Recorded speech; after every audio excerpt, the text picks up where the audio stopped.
Okay, mga daddy, masaya't masaganang buhay. Ano to? Tungkol to sa mga middle class. Yung kung napanood nyo na, yung kay Cynthia Villar, saka kay Senator Risa Ontiveros. Usapang ano to? Ako, kasi kami, kinukonsidered ko ang middle class kami, mga daddy. Ito hindi para sa amin to. Para to, hindi naman lahat kasi ng middle class na pamilya ay may bahay. Mga daddy, totoo yan. Yung iba niyan, ang lalaki ng binabayad na buwis pero walang bahay. Kami, malaki rin ang buwis na binabayad namin. Kasama ba kami sa mga ayu-ayuda ng gobyerno? Aba, kung kasama man kami, wala akong natatanggap. Ang mga porpis, puro sapur. Pero yung mga nagbabayad ng buwis at ang lalaki magbayad, tulad namin, ang laki-laki ng buwis namin monthly. Sabihin ko sa inyo, nasa 40 kami pataas buwan-buwan. Oh. Hindi para sa amin to, para to sa ibang middle class na walang bahay.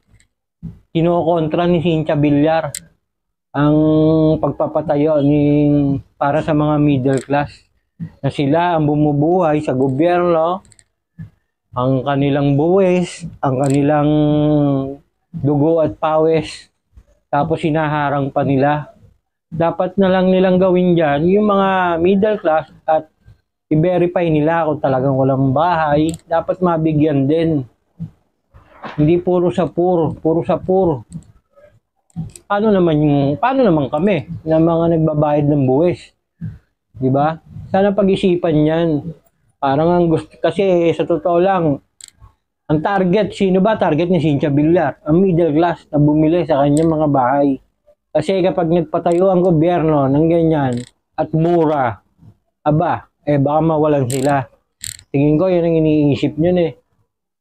Bakit kinokontra niya yun eh. Hindi dapat. Sana mabigyan din ng pagkakataon ng mga middle class na magkaroon yan.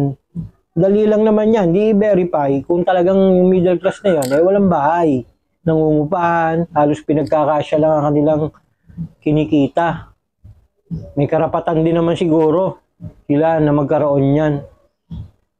Di ba, mga daddy? Share ko lang to para sa dahil nakakainis eh. Bayad ng buwis, tapos